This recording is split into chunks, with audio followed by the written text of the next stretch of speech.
అండి, అందరికీ నమస్కారం అండి. Welcome back to latest updates. AP రాష్ట్ర వ్యాప్తంగా రైతన్నలందరికీ కూడా అదిరిపోయే భారీ శుభవార్త అయితే వచ్చేసిందనమాట. మరి నిన్నటి నుంచి కూడా రైతన్నలకి అన్నదాత సుఖీభవ అలాగే పీఎం కిసాన్ పథకాలకి సంబంధించిన డబ్బులైతే ఖాతాలోకి జమ అవుతున్నాయండి. మరి ముఖ్యంగా రాష్ట్ర వ్యాప్తంగా ఉన్నటువంటి రైతన్నలందరికీ కూడా మరి పీఎం కిసాన్ నుంచి వచ్చే 2,000 రూపాయలు ఖాతాల్లో అయితే జమ అయ్యాయన్నమాట. మరి ముఖ్యమంత్రి నారా చంద్రబాబు నాయుడు గారు కూడా మరి పీఎం కిసాన్ డబ్బులు వేసేశారు కాబట్టి అన్నదాత సుఖీభవ డబ్బులు కూడా వేసేస్తామని చెప్పడం అయితే జరిగింది. రాష్ట్ర వ్యాప్తంగా ఉన్నటువంటి రైతుల ఖాతాల్లోకి పీఎం కిసాన్ సమ్మాన్ నిధి యోజన ద్వారా 22వ విడత 2,000 రూపాయలను ఆల్రెడీ జమ చేయడం జరిగిందండి. అదేవిధంగా అన్నదాత సుఖీభవ పథకం ద్వారా మరి 3వ విడతగా 4,000 రూపాయలు మరి ఇవ్వాల్సి ఉంది కాబట్టి మరి ఆల్రెడీ కేంద్ర ప్రభుత్వం డబ్బులు రిలీజ్ చేసేసింది. మరి కేంద్ర ప్రభుత్వం రిలీజ్ చేయంగానే మరి రాష్ట్ర ప్రభుత్వం కూడా డబ్బులు రిలీజ్ చేస్తామని చెప్పడం అయితే జరిగిందనమాట. అయితే ఇప్పుడు పీఎం కిసాన్ నుంచి వచ్చే డబ్బులు రైతన్నల ఖాతాల్లోకి జమ అవడం జరిగింది. మరి రాష్ట్రంలోని అలాగే దేశంలోని రైతన్నల ఖాతాల్లోకి 2,000 రూపాయలు నిన్నటి రోజున నరేంద్ర మోదీ గారు మరి అకౌంట్లోకి రిలీజ్ చేయడం అయితే జరిగిందనమాట. ఇప్పుడు మరి అన్నదాత సుఖీభవ పథకానికి సంబంధించి 3వ విడత డబ్బులు రిలీజ్ చేయడం అయితే మిగిలి ఉంది. దీనిపైన పూర్తి సమాచారం వీడియోలోకి వెళ్ళి డీటెయిల్గా తెలుసుకుందాము. మరి డబ్బులు అకౌంట్లోకి వచ్చిన వారు ఏం చేయాలి, మరి రాని వారు ఏం చేయాలని చెప్పేసి పూర్తిగా తెలుసుకుందామండి. మరి ఎవరు ఎక్కడ వీడియో స్కిప్ చేయకుండా ఫస్ట్ నుంచి ఎండ్ వరకు చూడండి. అదేవిధంగా ఎవరైనా కనుక మన ఛానల్ ఫస్ట్ టైం చూస్తుంటే తప్పకుండా ఛానల్ సబ్స్క్రైబ్ చేసుకొని పక్కన బెల్ ఐకాన్ని ఆన్లో ఉంచుకోండి. మరి ఇక లేట్ చేయకుండా వీడియోలోకి వెళ్ళిపోదామండి. ఏపీ రాష్ట్ర వ్యాప్తంగా ఉన్న రైతన్నల ఖాతాల్లోకి పీఎం కిసాన్ డబ్బులు అయితే విడుదలయ్యాయన్నమాట. అకౌంట్లోకి డబ్బులు అనేవి జమ అయ్యాయండి. చాలామంది రైతులకు నిన్న ఫోన్ ద్వారా మెసేజ్ అయితే రావడం అయితే జరిగింది. అంటే మీ అకౌంట్లోకి డబ్బులు జమ అయ్యాయి అని చెప్పేసి రావడం జరిగిందనమాట. చాలామంది రైతులు చదువుకోని కారణంగా ఈ డబ్బులు పడ్డాయో లేదో కూడా తెలుసుకోలేకపోతున్నారండి. మీ ఫోన్లో ఉన్న మెసేజెస్ని ఒకసారి మీరు చెక్ చేసుకోవడం వల్ల డబ్బులు మీకు క్రెడిట్ అయ్యా లేదా అని చెప్పేసి మీరు తెలుసుకోవచ్చు. ఒకవేళ డబ్బులు క్రెడిట్ కాకపోతే ఏం చేయాలి అన్నది కూడా ఈరోజు వీడియోలో డీటెయిల్గా ఎక్స్ప్లెయిన్ చేస్తానమాట. ఏపీ రాష్ట్ర వ్యాప్తంగా అలాగే దేశవ్యాప్తంగా ఉన్న రైతుల ఖాతాల్లోకి పీఎం మోదీ గారు పీఎం కిసాన్ సమ్మాన్ నిధికి డబ్బులు రిలీజ్ చేయడం అయితే జరిగిందనమాట. అదేవిధంగా ఈ నేపథ్యంలో రాష్ట్ర ప్రభుత్వం కూడా అన్నదాత సుఖీభవ 3వ విడత డబ్బులు రిలీజ్ చేయడానికి సిద్ధంగా ఉందండి. మరి ఎవరైతే రైతులు ఈకేవైసీ చేయించుకుని సిద్ధంగా ఉన్నారో అలాంటి రైతులందరికీ కూడా నిన్నటి రోజున ఈ 2,000 రూపాయలు ఖాతాల్లోకి జమ అయితే అయ్యాయన్నమాట. మరి కొంతమంది రైతులకి ఇంతవరకు కూడా జమ కాలేదు అని చెప్పేసి ఎదురు చూస్తున్నారండి. అయితే మనకి నిన్నటి నుంచి డబ్బులు జమ అవుతున్నాయి కాబట్టి మనకి 3 రోజుల వరకు కూడా ఈ డబ్బులు జమ అయ్యే కార్యక్రమం అనేది జరుగుతుందన్నమాట. అంటే ఇంకా మెసేజ్ రాని వాళ్ళకి ఇవాళ రేపు కూడా మెసేజ్ వచ్చే అవకాశం ఉంటుందండి. ఒకవేళ ఫోన్కి మెసేజ్ రాకపోతే మీరు డైరెక్ట్గా బ్యాంకులకు వెళ్ళి ఈ యొక్క పీఎం కిసాన్ పథకానికి సంబంధించిన డబ్బులు అనేవి పడ్డాయో లేదో అని చెప్పేసి ఒకసారి చెక్ చేసుకోండి.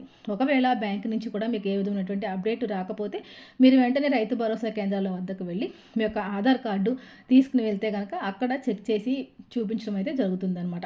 ఎవరైతే మరి ఈకేవైసీ చేయించుకోలేదో అలాంటి వారికి అయితే డబ్బులు డిలే అవుతున్నాయండి. దీంతోపాటు మరి గతంలో పడ్డాయి, మరి ఇప్పుడు ఎందుకు పడలేదంటే ఒక్కొక్కసారి కేవైసీ అనేది ఇన్యాక్టివేట్ అయిపోతూ కూడా ఉంటుందన్నమాట. అలాంటి ఇబ్బంది ఏమైనా ఉంటే కనుక మరి మీరు రైతు భరోసా కేంద్రాల వద్దకు వెళ్తే కనుక అక్కడ వాళ్ళు ఒకసారి చెక్ చేసి దాన్ని మీకు రెక్టిఫై చేసే అవకాశం అయితే ఉంటుంది. కాబట్టి ఏపీ రాష్ట్ర వ్యాప్తంగా ఉన్నటువంటి రైతన్నలందరూ కూడా ఈ విషయాన్ని అయితే గమనించండి. అదేవిధంగా రాష్ట్ర వ్యాప్తంగా ఉన్నటువంటి అన్నదాత సుఖీభవ డబ్బులు కూడా ఈ రోజు నుంచి రిలీజ్ చేయాలని చెప్పేసి మరి మన సీఎం చంద్రబాబు నాయుడు గారు నిర్ణయం అయితే తీసుకోవడం అయితే జరిగిందనమాట. మరి ఏపీ రాష్ట్ర వ్యాప్తంగా ఎవరైతే రైతన్నులు ఉన్నారో వారందరి ఖాతాల్లో కూడా మరి యొక్క అన్నదాత సుఖీభవ 3వ విడత డబ్బులు 4,000 రూపాయలు కూడా జమ అయితే అవుతాయి అనమాట. ఈ రోజు నుంచి కూడా జమ చేయాలని చెప్పి నిర్ణయం తీసుకున్నారండి. ఎందుకంటే నిన్నటి రోజున మరి పీఎం కిసాన్ డబ్బులు రిలీజ్ అయ్యాయి కాబట్టి ఈ రోజు నుంచి అన్నదాత సుఖీభవ డబ్బులు రిలీజ్ చేయాలని చెప్పేసి నిర్ణయం అయితే తీసుకున్నారన్నమాట. మరి ఈసారి డబ్బులు కౌలు రైతులకు కూడా వస్తాయా రావా అని చెప్పేసి చాలామంది ఎదురు చూస్తూ ఉన్నారు. అంటే మరి కౌలు రైతులకి ఎవరైతే ఆర్సీసీసీ కార్డు తోటి అప్లై చేసుకున్నారో అలాంటి వారందరికీ కూడా ఈ యొక్క డబ్బులు అనేవి అకౌంట్లో పడే అవకాశం ఉందని చెప్పి చెప్తూ ఉన్నారనమాట. కాబట్టి చాలామంది రైతన్నులందరూ కూడా కేవైసీ అదేవిధంగా ఎన్పిసిఐ లింకింగ్ అనేవి అప్డేట్ చేసుకుని అలర్ట్గా ఉండాలండి. మరి అప్డేట్ చేసుకున్న వారికి డబ్బులు అనేవి పడుతున్నాయి అనమాట. రాష్ట్ర వ్యాప్తంగా ఉన్నటువంటి రైతన్నులందరూ కూడా డబ్బులు అయితే తప్పనిసరిగా జమ అవుతాయి.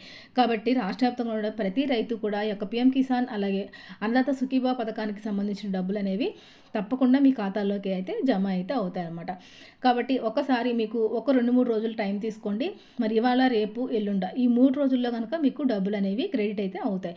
ఒకవేళ డబ్బులు మీకు పడకపోతే పడని పక్షంలో అప్పుడు మీరు మీ యొక్క పట్టాదారు పాస్బుక్తో పాటు మీ యొక్క ఆధార్ కార్డు రేషన్ కార్డు తీసుకుని రైతు భరోసా కేంద్రాల వద్దకు వెళ్తే అక్కడ ఉన్న అధికారులు మీకు ఏ విధంగా ఎక్కడ ఇబ్బంది జరిగిందనేది పూర్తి క్లారిటీ అయితే ఇవ్వడం అయితే జరుగుతుందనమాట. కాబట్టి ఏపీ రాష్ట్ర వ్యాప్తంగా ఉన్నటువంటి రైతన్నులందరూ కూడా ఈ యొక్క విషయాన్ని గమనించండి. ఈరోజు సాయంత్రం వరకు కూడా మరి అందరికీ కూడా డబ్బులు పడతాయి. మరి చెక్ చేసుకోండి. ఒకవేళ మీకు అన్నీ కరెక్ట్గా ఉంటే కనుక లిస్ట్లో మీ పేరు అనేది ఉంటుందండి. కేవైసీ అని తప్పనిసరిగా చేయించుకుని మీరు ఎన్పిసిఐ లింకింగ్ అనేది తప్పకుండా చేసుకుంటే కనుక మీరు వెయిట్ చేయండి. ఖచ్చితంగా మీకు డబ్బులు అనేవి పడతాయి. ఎవరు కూడా ఎక్కడ ఎలాంటి ఇబ్బంది పడవద్దు. ఒకవేళ అప్పటికి కనుక పడకపోతే కనుక మీరు రైతు భరోసా కేంద్రాల వద్దకు వెళ్ళడమే కాకుండా మీరు డైరెక్ట్గా వెబ్సైట్లోకి వెళ్ళి ఒకసారి చెక్ చేసుకోవచ్చు. www.annadatasukibhava.gov అనే వెబ్సైట్లోకి వెళ్ళి అక్కడ మీరు చెక్ చేసుకోవడం వల్ల కూడా మీ యొక్క పేమెంట్ స్టేటస్ అనేది ఏంటనేది తెలుస్తుంది అనమాట. అంటే మీకు పేమెంట్ అనేది వస్తుందా లేదా, లేకపోతే ఏదైనా అక్కడ ఏదైనా కొర్రు పడిందా అన్న దానిపైన మీకు క్లారిటీ అనేది వస్తుందన్నమాట. కాబట్టి ఖచ్చితంగా రాష్ట్ర వ్యాప్తంగా ఉన్నటువంటి రైతన్నులందరూ కూడా ఇన్ని రోజులు వెయిట్ చేశారు. మరొక 2 రోజుల పాటు వెయిట్ చేయండి. డబ్బులు పడిన వాళ్ళు ఎవరైనా ఉంటే కనుక 2 రోజుల తర్వాత కూడా మీకు డబ్బులు అనేవి పడకపోతే అప్పుడు మీరు రైతు భరోసా కేంద్రాల వద్దకు వెళ్ళి అక్కడ ఉన్న అధికారుల్ని సంప్రదించాల్సి ఉంటుందన్నమాట. కాబట్టి రాష్ట్ర వ్యాప్తంగా ఉన్నటువంటి రైతన్నులందరూ కూడా సిద్ధంగా ఉండండి. మరి మీ అందరి ఖాతాల్లోకి 6,000 రూపాయలు అయితే జమ అవుతాయి. ముందుగా అయితే 2,000 రూపాయలు జమ అయ్యాయండి. తర్వాత మీకు 4,000 రూపాయలు అనేవి జమ అవుతాయి అనమాట. ఇప్పటికే అన్నదాత సుఖీభవ పథకానికి సంబంధించినటువంటి లిస్ట్ అనేది రైతు భరోసా కేంద్రాల వద్దకు సిద్ధంగా ఉంది. కావాలంటే ఎవరైనా డబ్బులు పడిన వాళ్ళు ఎవరైనా ఉంటే కనుక ఒకసారి మీరు రైతు భరోసా కేంద్రాల వద్దకు వెళ్ళి అక్కడ లిస్ట్లో మీ పేరు అనేది ఉందా లేదా అని చెప్పి చెక్ చేసుకోండి. లిస్ట్లో పేరు ఉంటే తప్పనిసరిగా డబ్బులు అనేవి ఖాతాలో జమ అవుతాయి అనమాట. మరి ఇదంటే ఇవాళ వీడియో. ఎవరికైనా రైతులకు డబ్బులు పడకపోతే వెంటనే కామెంట్ చేయండి. మరి ఏం చేయాలో నేను మీకు వెంటనే రిప్లై ఇస్తాను. మరొక మంచి మళ్ళీ కలుసుకుందాం. అంతవరకు సెలవు. నమస్తే.